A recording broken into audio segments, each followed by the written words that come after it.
All right, so today, Sea Otter Play, I'm here with Brian from BKXC, one of our long-standing athletes, ambassadors, runs popular YouTube channel BKXC. If you haven't seen it before, you should check it out. So how are you doing, Brian? Howdy, howdy. Good to be here. Yeah, I'm glad you could stop by our virtual booth and we could ask you some questions. In these weird times, we've tried to have people at our booths at these different events we go to. So this is kind of our way of setting that up with you guys, you and some other athletes. So this is awesome. Totally. Glad we could get on the phone. Yeah, I have fond memories of being at the Sedona Mountain Bike Festival a couple of years ago, hanging out at the booth, and that was like just as my channel was starting. That's a really cool place to be. Someday, once again, I'll be there.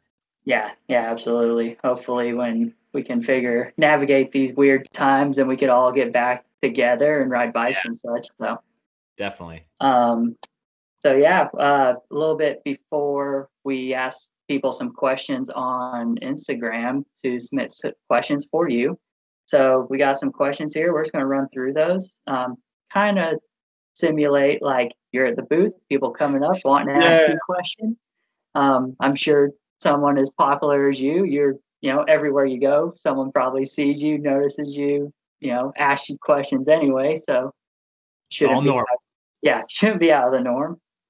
So anyway, the hot topic though, your big push right now, if people haven't seen your channel, like they should be watching it, your 50-state shred. So basically people want to know, like, how's that going? How many states are you down now? Yeah, man, it's pretty amazing. So I'm currently at 46 states, which is amazing. So I've only got 2 states left in the lower 48, Washington and Oregon, and then Alaska and Hawaii. And so it's been amazing, even with COVID, even with travel restrictions, even with losing like 3 months in the middle when California was locked down, to still be able to get out and see these trails and show them off to people and do it all the right way. Since I have the van, I can hide out. I can be very non-contact with people. And then, if I'm riding with someone, I'm usually just outside. We're outside, we're out in the open air. So it's not as bad. So all things considered, I'm pretty damn excited that I was able to just knock out all these different states, meet all these different people. It's not what I wanted it to be. I wanted more food and more, different bits and pieces. And, because I've lost so much time, I've kind of had to like, okay, go. Just ride in the morning, drive 10 hours in the evening, ride the next day, drive 5 hours, ride the next day, like just crazy schedule to make it happen. But it's been totally worth it, of just finding all these different cool places and meeting people. And yeah, it's going to be tough. Alaska, I'm flying out to Alaska very soon. I've got all the papers and the COVID test thing. I'm going to do the COVID test tomorrow to be able to fly on Thursday. And I've got plans for there. So I think Alaska, pretty much 90% is going to happen. But Hawaii, they said they were going to re-look at their travel restrictions on October 1st. But it sounds like, even though Kauai, where I'm going, has 0 cases, I think they just want to lock it all down and not open back up, which is even crazier when you're a completely tourism driven economy. Like Alaska, I think, has a huge tourism economy as well, but they're saying, hey, just get a test before you come. When you show up at the airport, you show the test. I don't know what they do otherwise. I think they make you take a test or something, like get back on the plane where you're sending them back home. But it seems like there's ways to do it and people want to go, but all these little things fall through the cracks and who knows. So it's such a crazy time of better safe than sorry. But is it safe than sorry when, who knows what Hawaii is going to look like if they keep it shut down for like an entire year? Like you can't run a business, you can't run an island. All of a sudden, all these things fall apart. It's going to be crazy. So someday I'll get back there. I was there last year, actually. I went to Maui. I did a volcano ride off of Haleakala. So I'll pretend I'll copy and paste that video. Like it's 2020. Yeah, do a little video shoot from California to act like you're there, and then it's a country. And then stop in that video. It's a bit the thing that you said. Like, I was wondering how you're going to get to Alaska. You've driven everywhere in the 48 states down here. So that is quite some time on the road. You've been back and forth across the country. Yeah. How many times do you think just this Oh year? man, 4 or 5 times. And the Nuggabago, my van, it's got 37,000 miles on it now. And even I got an oil change just, 4,000 miles ago. It was like a couple weeks ago, it felt like. And it's like these loops are just like you go up and you go down, and you're driving all this time. It's pretty crazy how many miles are on the van and how many times gone back and forth, and how well the Ram ProMaster is working has been solid. Yeah. And you're living in the van. Saw another YouTube video. You got it all built out, so you're living in it. You're driving it. When you're driving, do you ever? I mean, you're driving, you sleep or whatever, and then you go ride, and then you just load up again and drive. Does that ever take a toll on your legs, on your body? Like, do you cramp up? Like, no, it's been great. Like, the best thing about the van is everything's there. My camera gear's there, my riding gear's there, my food. Like, it's just so self-contained. We're in a normal situation. Like, I'm at the house. Oh, I got to get all my stuff, put it in the car, and then go. Oh, and then you drove and you're like, oh no, I forgot my helmet. Oh, I forgot my shoes. Like, with the van, it's the best because you're just there. There's been a couple times where it was like, I got in earlier in the year, like got in the car with someone else and we drove somewhere. I'm like, oh God, do I have something? Do I have, so I'd rather just drive my van to the trailhead and just know that I have everything. yeah. But yeah, as far as like sleeping in the van, recovering in the van, it's been great. It is pretty tight. Like, my bed goes width-wise. I'm 5'10", and it's probably about 5'11" or 6 feet wide. So I kind of have to tilt a little bit to sleep comfortably, but it is awesome. As long as the sun doesn't start beating down on the van, like in the morning, you can sleep so good. If the temperature gets nice and low, it's so nice. It's pretty much. I always kind of poo-pooed the idea of a van, and now to finally be in it and to have it just work so well all the time, especially for this 50-state goal, I'll probably always have the van now, even if I'm not going to be traveling a ton of times. Like, I'll probably just keep the van forever, just so I can shoot off on little weekend trips and stuff. Yeah. So before the van, you just did hotel room. Yeah, friends. That's what's Yeah. cool about friends of the channel. There's definitely a lot of people that have a spare bedroom, a shower, and are willing to like have someone stay. And now with COVID, I have stayed in a couple different people's places here and there, but I've been definitely a lot more arm's length and staying for a longer amount of time, because then it's less like, oh, this person, that person. So it's so many things that we just took for granted for normal are just totally changed now.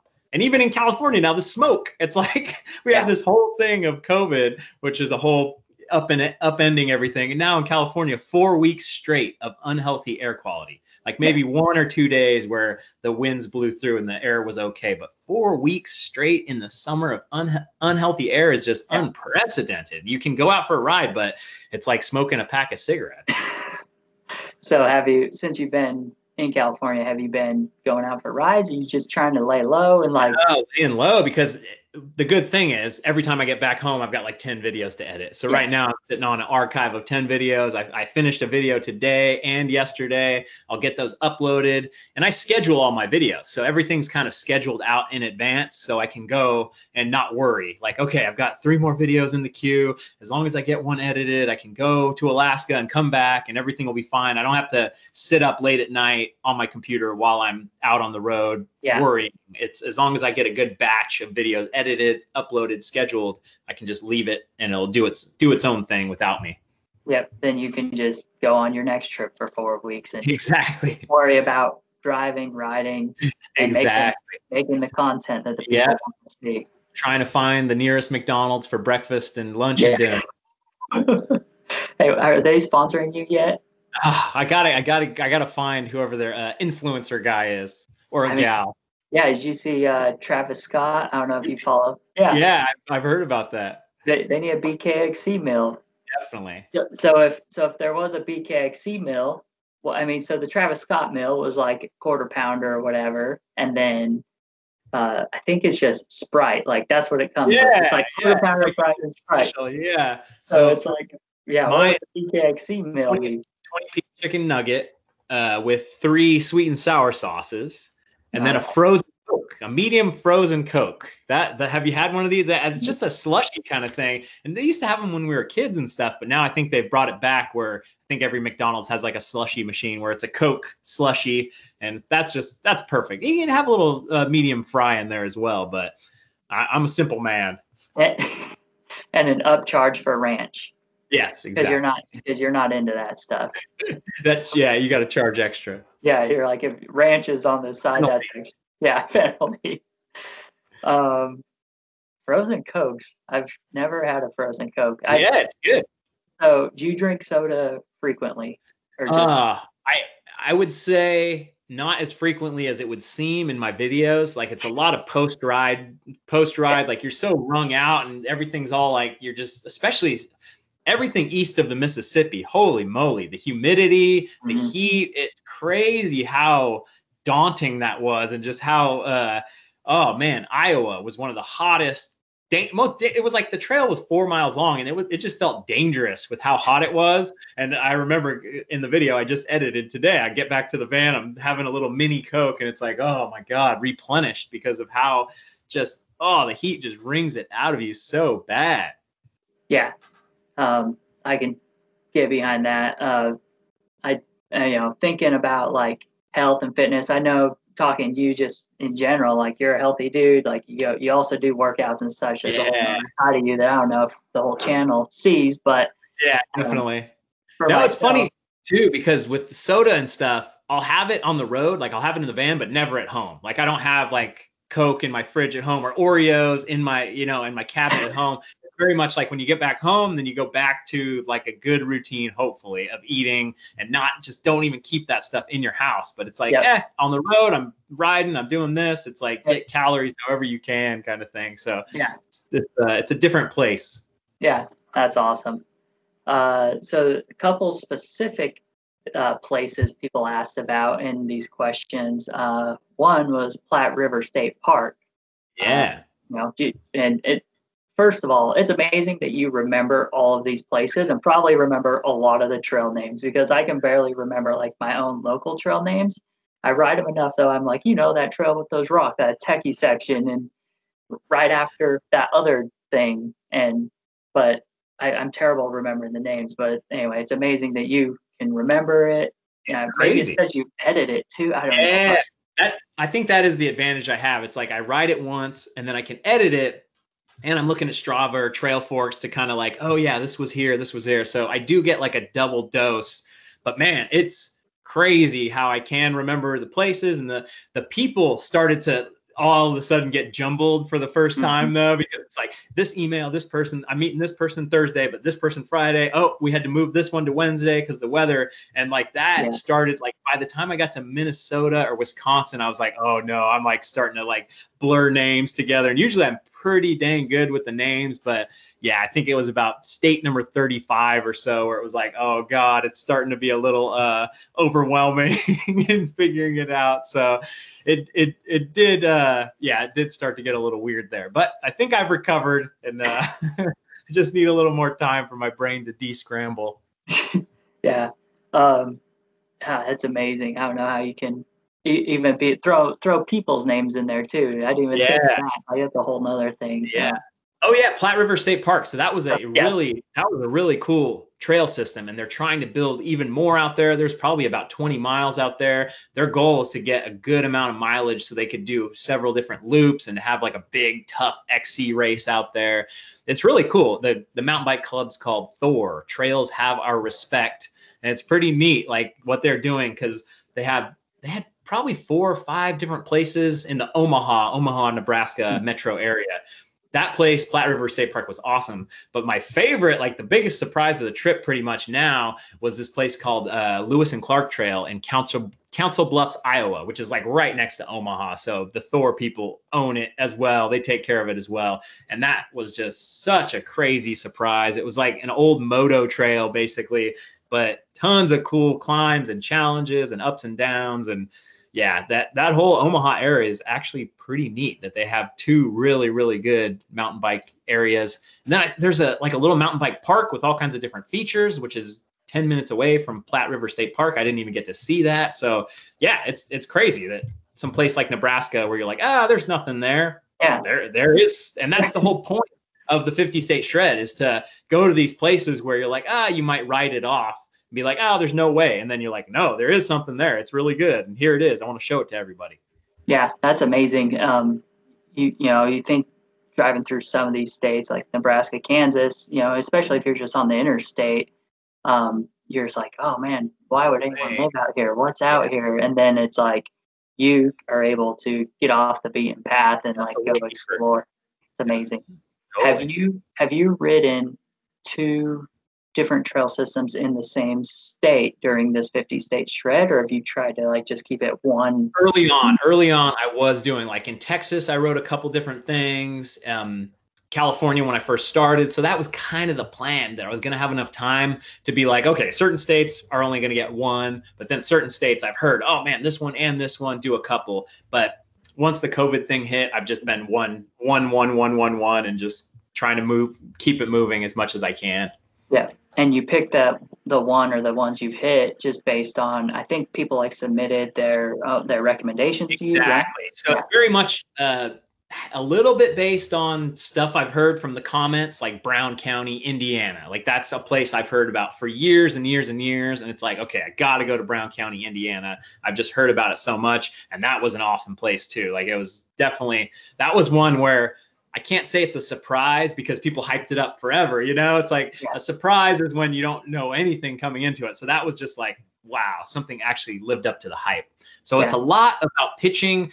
It's a lot about the places I've heard about, but then it's a lot about people saying, hey, here's this really cool trail. I think you like really rocky, chunky stuff. There's some big climbs and big descents, and kind of people pitching me and having an idea of like, maybe they watch my videos, they kind of know what I like. And sometimes they're totally off the mark, and sometimes they think they know, but they're not. And so it's like my kind of sifting through thousands and thousands of emails. So I put out the video on January 1st this year saying, hey, I'm going to try to ride all 50 states. And, starting that day, I basically got, 10 or 15 emails a day for most of the year. Now that I've kind of knocked off all these different states, like people have really, really slowed down once I've gotten to like most of the populous states. Like I was getting emails from Pennsylvania like over and over, and everyone from Pennsylvania emailed me with like 5 different things instead of like, here's one good ride. Here's what it's like, man, come on. Have you seen the videos? I'm not doing 5 different rides and I can't do it. Like, so just give me one good thing, but it's cool. It must mean that there's all kinds of good stuff in Pennsylvania. But yeah, so a lot of reading the room and being like, okay, this guy sounds a little weird. Actually, I don't know if this is actually going to be a good thing or not. And then kind of cross-checking and double checking and then taking big risks, like a couple like Horns Hill in Ohio. It was like a downhill mountain bike park in Ohio. And it's like, you look at it on Trail Forks and it was all janky. Like somebody had just gone in and just had one blue trail on there. I'm like, I don't know, but I went and it was really cool. There's all kinds of really tough trails. It's like 150 feet of elevation, but like straight down and really well built. And it's just total roll of the dice that totally paid off. And there's quite a few little videos along the way like that I'm so glad, because we've all heard of different places. Everybody could go to Snowshoe in West Virginia. Everybody could go to all these other places we've all heard of. And I do want to go to those places, but seeing the little off the beaten path stuff is really special. Yeah, like a little diamond in the rough, and like you stumbled on it, or via your fans, like they submitted it. But you got to ride something cool that a lot of people didn't even know about. Yeah, so that's super cool. So you did mention Platte River. When the people are very interested in when that video is going to be dropping. Oh man, I haven't even edited that video yet. So like Iowa, I just edited, and then like, it's going to be a while. The timelines are very, it's going to be a while. Patreon is always a little bit earlier, but I'm going to have videos going into December, November, like no doubt, like, cause I do 2 videos a week, which is perfect. So I can actually get this stuff done. And maybe once it starts raining out here, do some trail work, which I haven't done. I've been obsessing about, oh man, I need to reroute this trail over here. Then, maybe there's something we could do over here, and get all my 50 state shred videos out while I'm toiling in the dirt on the side. Yeah. One thing I want to plug here, Patreon. So for people who probably don't know what that is, so Patreon is a paid service that you can pay. There's different levels. You can pay monthly, $1, $2, up to maybe 5, 10, 15, whatever. If you go out to Brian's page out there, you can sign up, donate your $1 a month, whatever. And like Brian said, you get his content first, longer cuts of it, bunch of other cool stuff. Yeah, it's definitely the thing that has made this all possible. Like YouTube advertising is such a weird and fickle thing. All of a sudden, my YouTube ad money went up like this month. I think because of election spending, like advertisements and weird because people are commenting like, "Oh, I don't want to see these election ads ever again." It's like, oh God, I guess election means I make more money on YouTube. But YouTube is just up and down. They can take away the monetization. If you cuss in a video, or even I've even heard like Paul the Puncher said that he was riding really tough trails and they took that as like violent content and they demonetized the video. So like YouTube is just, it's all screwed up. Even though it's the best way for people to see your content, they are not transparent whatsoever of how they deal with us or how they decide who's doing what. So Patreon is very much the fan funded. You are deciding, hey, here's $3 a month. That's pretty much all I ask. I have a $1 tier and a $3 tier. $1 tier, you get the news and podcasts. But the $3 tier, you get my videos early and extended. You can watch the short version too early, but the extended cuts are really good for being on the trainer as winter comes here in a couple months and you're stuck in the snow. People really seem to love the longer cuts on the trainer, and it just ensures that this is actually possible, and it makes it work very, very well. Yep. So yeah, if you didn't know about that, Patreon, patreon.com/BKXC. Yeah, it's funny. I run into a lot of people like that have never heard of it, like because I pitch it here and there, but I just don't want to shove it down everybody's throat all the time. And there's a million ways. Like people always want to know, how do you make money on YouTube? Like sell shirts. Like this is my pain and pleasure. Sell gloves. I've got a new order of gloves coming in jerseys from Handup soon. I'm sponsored by Ibis. Like I've got these little bits and pieces that all add up to something that makes it possible for me to buy a van and spend way too much money on travel so I can bring you guys these fun videos. Yep. And it's still through all these things, like you do a lot of work for Ibis. I think part of your the trail work too is through Ibis, doing stuff with them. Of course. Yeah, I've done a couple videos showing off their contributions. They've spent tons of money, mountain bikers of Santa Cruz, donating bikes to raise money for raffles and stuff. It's really cool to see how all of us hopefully work together in the bike industry and inspire people to get out and volunteer and, buy bikes and have fun on bikes and do the whole circle of everything is amazing. Exactly. Yeah. We're all trying to band together, especially in this time, like in these pandemic times, we're trying to foster more people on bikes, which people seem to be gravitating towards as a mode of transportation, and just getting out of the house and being active, which is awesome. It just leads to, I believe, it leads to a much healthier lifestyle. And 100%. It's amazing. Someday it'd be amazing if communities were built around trails and, everything's connected and thought of as, we need paved paths or we need dirt paths all connected through and safe, transportation corridors, and especially with e-bikes, because you could do probably an easy 20-mile ride to work on an e-bike, commuter bike. And it's like, I just need it to be safe and paved and, have a bike lane. And all of a sudden, wow, what do I need a car for if I can zoom on my little commuter e-bike all the way to work with like a little saddlebag and stuff? Work from home. Who knows? Oh yeah. Or we just all work from home from now on. But e-bikes aren't so bad. I know there's controversy. Everyone's kind of, e-bikes, good, bad, whatever. But I believe there is a place for e-bikes. Riding to work is great. Like you don't sweat. You just you get there in a timely manner. You didn't drive a car. You didn't create emissions. So low impact. Exactly. And the thing for me with e-bikes is the future of mountain bike parks, because think about millions and millions of dollars to put in a lift versus having a fleet of e-bikes and interchange batteries. Like maybe you get to the top of the lift, you swap a battery, get to the bottom, you swap. And So you have this footprint. If you bought a big old mountain with thousands of acres, your only footprint is the trails and not this big lift and mechanism and needing people to actually operate it and the noise and all this stuff. It's like, wouldn't we all want to just be on e-bikes to be able to ride in a mountain bike park? And it's so serene and beautiful and just kind of keeping it the way nature intended it, kind of, sort of. Yeah, kind of, sort of. We're pushing up big mountain jumps, exactly. But they just opened, so, you know, Handup's based out here kind of on the more of the East Coast in Chattanooga, Tennessee, and over by Asheville, they just opened up a new jump park called Caneoga. Nico Mullally built it, one of our athletes, but it doesn't have a lift or anything. It has a climbing trail, but they allow e-bikes, and now I've seen more and more of those pros, Nico, Dakota Norton, the Shaw boys over there in Asheville. They all have little e-bike. They go there. They can get up the hill in 10 minutes without being tired and shred like super cool downhill jumps. Now there's, you know, sometimes you'll see them out there on regular bikes. It just takes 30 minutes to climb the hill instead of 10. So they get in more runs in a couple hours. Yeah. And it's a cool thing. Definitely. And I need Ibis to release an e-bike.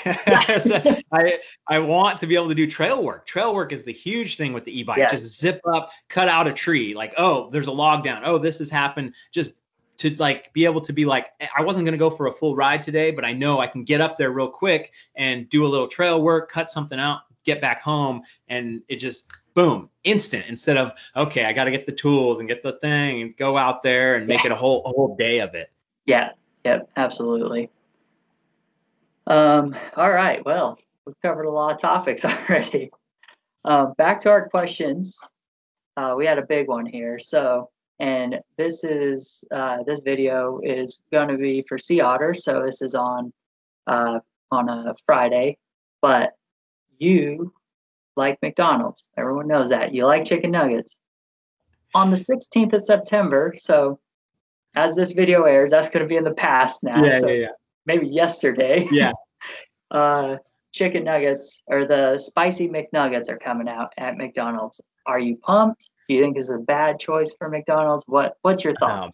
People love the spicy stuff. I think it's a good move because people just love spicy stuff. I am a wimp when it comes to spicy stuff. But I've had a couple times. I think as I get older, my senses dull a little bit. So like spicy stuff is like, oh, wow, this is kind of cool. But I think as a kid, it's like, God, why would you want to torture yourself with spicy stuff? But I think as I'm getting older, I'm like, oh, yeah, spicy. This is good. So I might have to try them. I think it's worth trying the spicy nuggets and seeing what happens, and more power to them. They got to experiment. You got to keep it fresh. Yeah. Are you going with the normal sauce you dip it in? What was that? Sweet and sour. Yeah. Still stick to the sweet and sour. I dig it very much. I was a barbecue sauce guy for many, many years. And then only this year, I think, or maybe last year, I started with the sweet and sour. Never looked back. It's so good. Dang, your taste buds are just improving as you grow to be a man. I think I'd have to go with the ranch on the spicy. It's going to kind of have to balance it. Oh yeah, that has the cooling power for sure, right? Yes. Yeah. And sometimes I'll order just like hot wings just so I can dip it in the ranch, because I'm more of like a ranch fan than anything. That's funny. Anyway, you can get ranch in you. Rice cakes and ranch. All right. Well, now very controversial question: Chick-fil-A or McDonald's? That is an awesome question. So here's the deal. Chick-fil-A is consistent. You're always going to get a pretty damn good meal from Chick-fil-A. They're out quick. Pro tip, right now, the drive-thrus at Chick-fil-A are incredibly busy, ridiculous. But they have an app. You can order in the app. You pull up in the parking lot. I swear, I was in 5 different places all across the country recently. North Carolina, there was at least 100 cars in the drive-thru. No, oh my God, I should have counted them. There's so many. It's stretched around these blocks and stuff. And I just drove right up, got in the parking lot. There was like 3 other people there, ordered. They were out with my chicken sandwich within like 2 minutes or something. And I was like, this is criminal that I just cut all these people with my van, because I can't take the van through drive-thrus because it's too big and all that. Right. I always use apps. Like McDonald's has a curbside app, and Chick-fil-A and different places. So, but here's what I'm going to say. On the best day, McDonald's chicken nuggets can't be beat. When they're fresh out of the fryer, they're better than Chick-fil-A. But the thing is, Chick-fil-A is always going to be at the B level. Like, it's never going to be A, it's never going to be F, but it's always going to be the B level. But McDonald's can be A plus and then D, just, you know, like where the nuggets have just been sitting there for like, you know, an hour or whatever. And then, they just don't make new ones.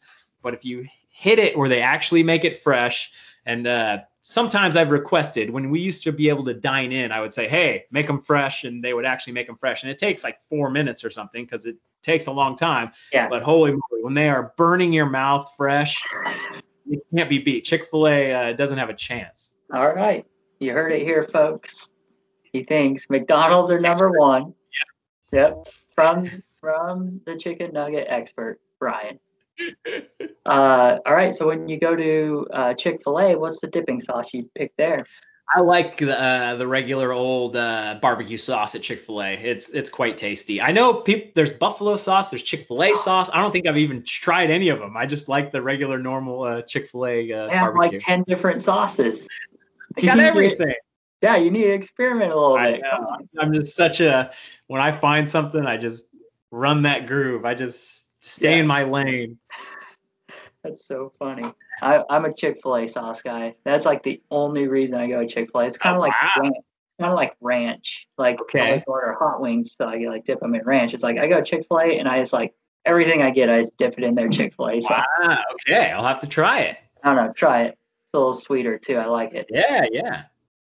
All right. So the people, of course, want to know what you're riding these days. We also have some specific questions, but I'll let you start with, you know, what kind of bike you're riding. We all know you work with Ibis. Yeah. Got the Ibis Ritmo V2. This is the Ritmo V1 hanging up over here. But yeah, so it's the V2. I've got a coil shock on it, which has felt amazing, and all kinds of doodads and bits and pieces. If you guys are already fans of my channel, if you go to bkxc.bike, there's a bunch of little things on my website, and I have a full build out of my bike for every little part and piece that I have on it. But yeah, it's been pretty good. The funniest thing is the Axis dropper post, wireless dropper post, the wireless derailleur, and the battery's kind of dying on that every once in a while, and kind of experimenting with it. It's been pretty good. I don't know if it's really worth the money, but I have enjoyed it. And I have ridden a normal bike in between where it's like, okay, this is back to normal shifting. Normal shifting's still pretty good. So yeah, it's I don't know if it's really the game changer that they want it to be.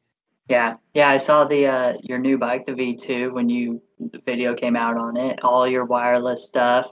But it wasn't until kind of recently when like the battery died. Like it lasted a while, right? Yeah. And, like it was just because like it lasted so long that you just forgot to charge it. Yeah, exactly. And I bought backups, and it was definitely a few months. It felt like I was like, man, this is going for quite a while. But now, since I've charge swapped, the lead time between is not that long. It's definitely a lot less. Like recently, I was just on a ride.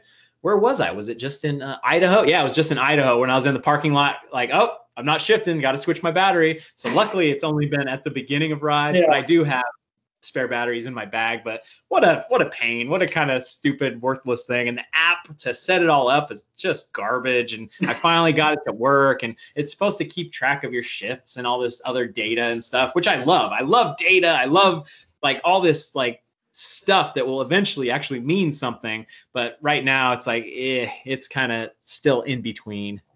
Have you been able to look at that data at all? Or? No, because I hadn't set it up properly until recently. So I did a live stream and someone was like, no, you got to pair your dropper post to your derailleur, and then all that can go into the app. It's such a stupid pain in the butt.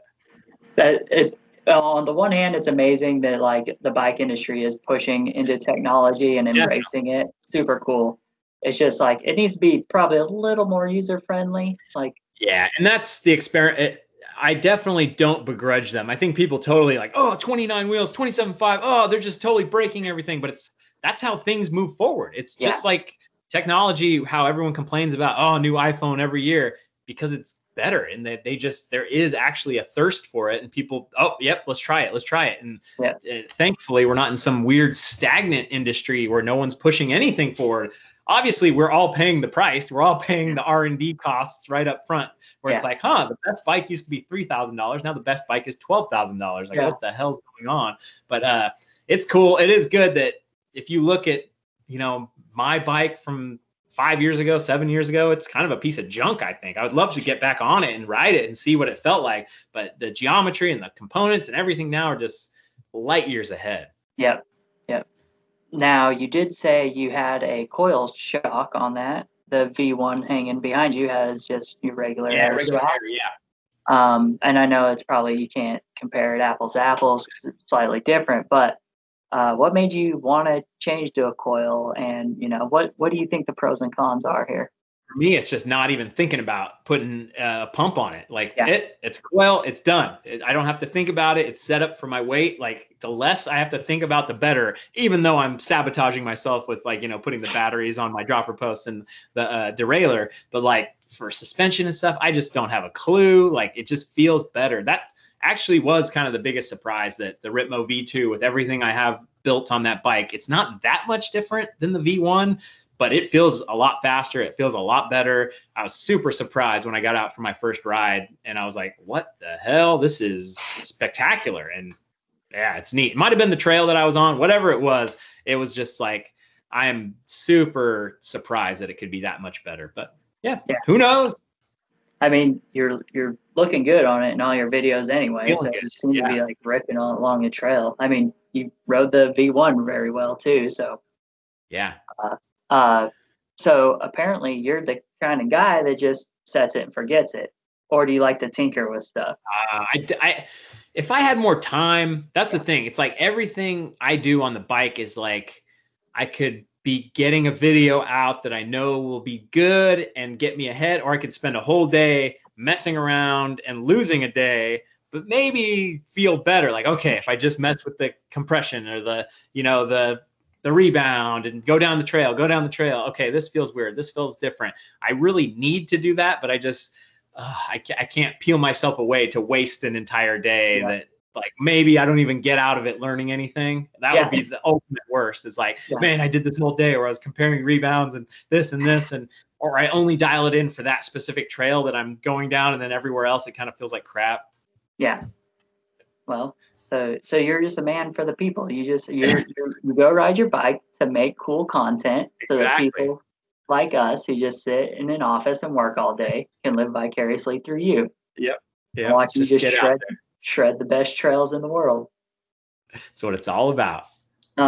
Speaking of best trails of the world, did you have any international plans this year that kind of got dropped off? No, I always like to get to Canada. Like, since I was in Maine, that's only about 4 hours from Sentier-du-Moulin in Quebec City, which is the ultimate best mountain bike trails ever. If you're ever up in that area, go there 1,000%.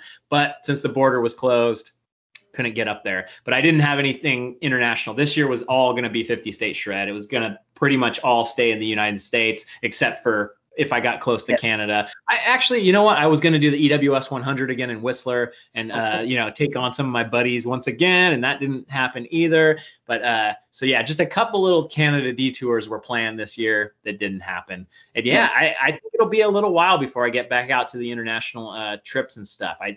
I've done a lot, and I can't say that I've done it all for sure, because it's a big wide world out there, but a lot of the stuff I haven't heard. There hasn't been a new big pitch of like, hey man, you haven't done this. I know Finale Liguri, there's a lot of stuff in Switzerland. There's a lot of stuff in France and Germany, like bike park type big stuff like that, which is great. But yeah, there hasn't been a good pitch of like, hey, 4 days of riding in Ecuador, or, you know, 5 days over here. Like, hey, have you seen this? So I'm waiting. I'm still waiting, because if anybody comes up with it, I'll show it off and we'll get the whole world to see it. Yeah. Well, when you can hop on a plane again, or when borders let us cross different places. So cool.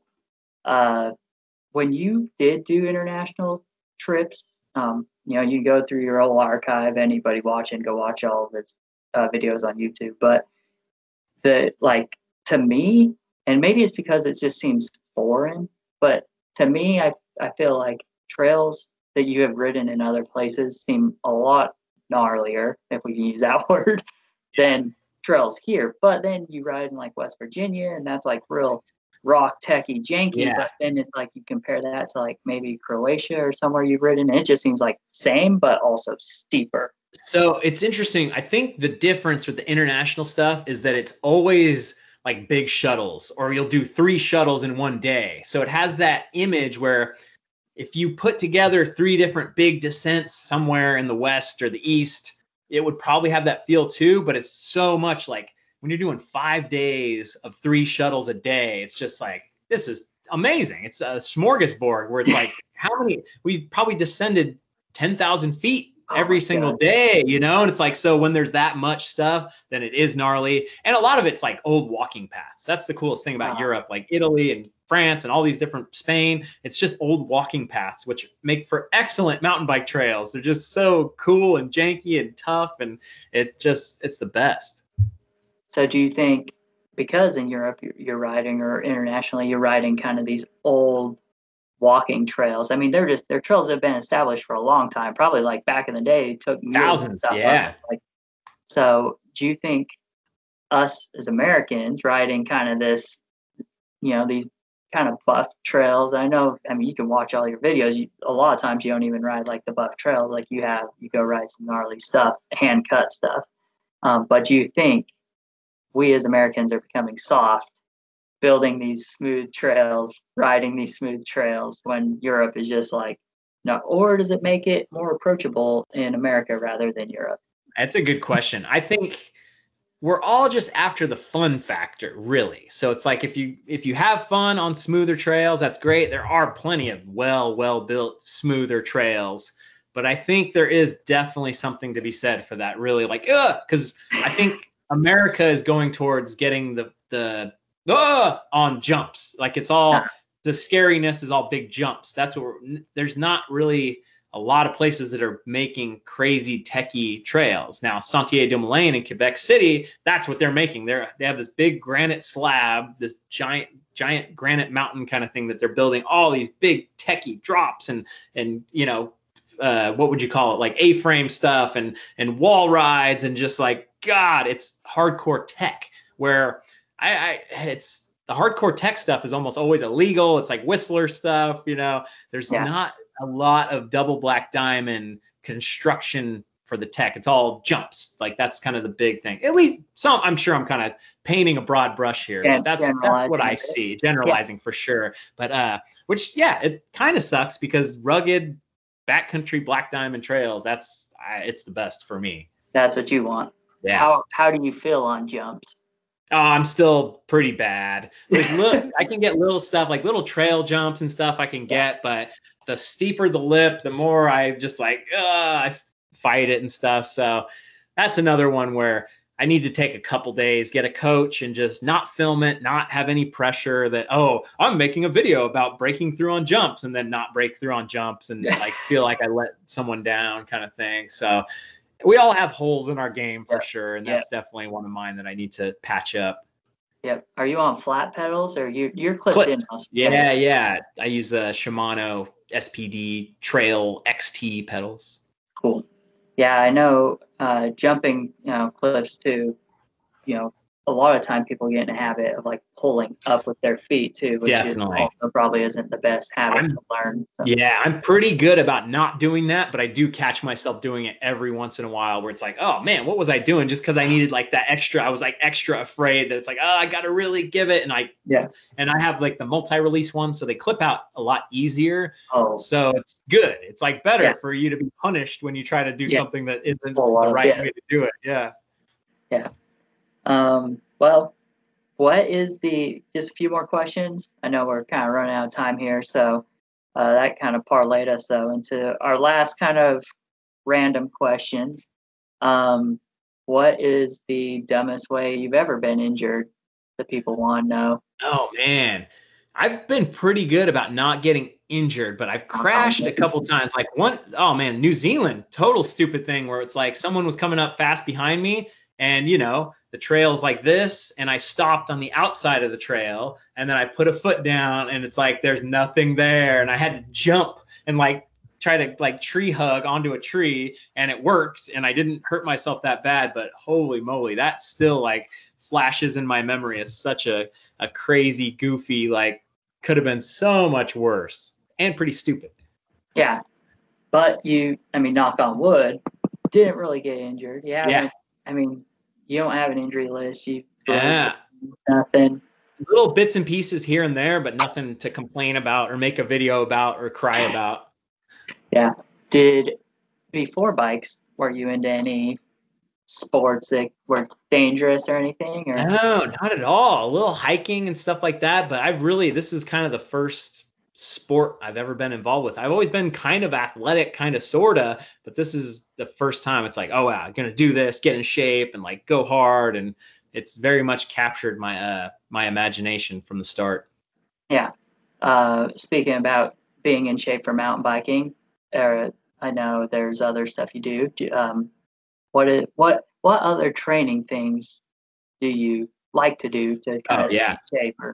I love CrossFit. CrossFit's fantastic, or it doesn't have to be CrossFit brand, but the functional fitness gym kind of thing is so much fun. I haven't been once this year because of I knew I was going to go get on the get traveling, and I've only been back home enough a couple days at a time to edit videos and then go back out.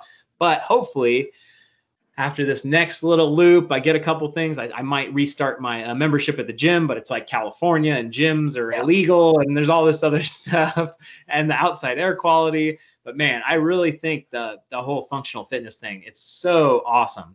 And especially the CrossFit gyms are super expensive, but you just show up. You don't think about anything. You just show up. They put you through the workout. It's always kind of a cool competition. And I really felt the changes in my body when I really go 3 times a week, 4 times a week. It's like, man, you're really turning something on that you've never seen before kind of thing. And just like, man, it's so fulfilling. So since gyms haven't been open really for you, have you been trying to do other stuff or just like travel, editing videos, driving? Drive, travel, edit, eat food, and just like there's just no room. I had a kettlebell in my van the whole time and I never used it like once. Like back when I was at Steph's house, I used it a few times, but man, it's just all the things you'd like to do and want to do. If you really, really want to make time, you can, but I did not make time for it. It's just like, there's certain times where it's like, I'm just going to watch YouTube videos and lay in the van because this is the only time I've got to just decompress. Wait, so you watch YouTube videos? Yeah. Like every in person? Yeah, of course. Other mountain bike stuff, comedy stuff, like comedy podcasts like Joe Rogan and Tim Dillon and Tuesdays with Stories, just all kinds of different stuff. I still watch a lot of wrestling here and there, and there's like a lot of wrestling commentary guys that kind of have funny takes on different stuff, so that's always good. A little bit of video game stuff, like I'll watch Twitch and that kind of stuff. So just all kinds of stuff. My YouTube history is a whole cavalcade. I just like, there's always little ideas and gimmicks and things that you can pick up from all these different forms of entertainment that I'm like, oh, how could I incorporate that in my videos or like make something different that could be really cool? Yeah, that's awesome. And also amazing that you edit, like go through the whole thing, post on YouTube, which is a process in itself, getting uploaded, and you still like in your spare time, you just consume other people's stuff. Yeah, man. That's the magic of YouTube is that entertainment is entertainment. It's like, if it's good, people will watch it. That's the thing. I don't watch many mountain bike videos. I'll watch, Seth or Alexander and stuff and a couple other ones here and there, but it's very much not mountain biking. It's just all these other things and adventures and impossible things and just stuff that really gets your imagination going. Yeah. Well, that's awesome.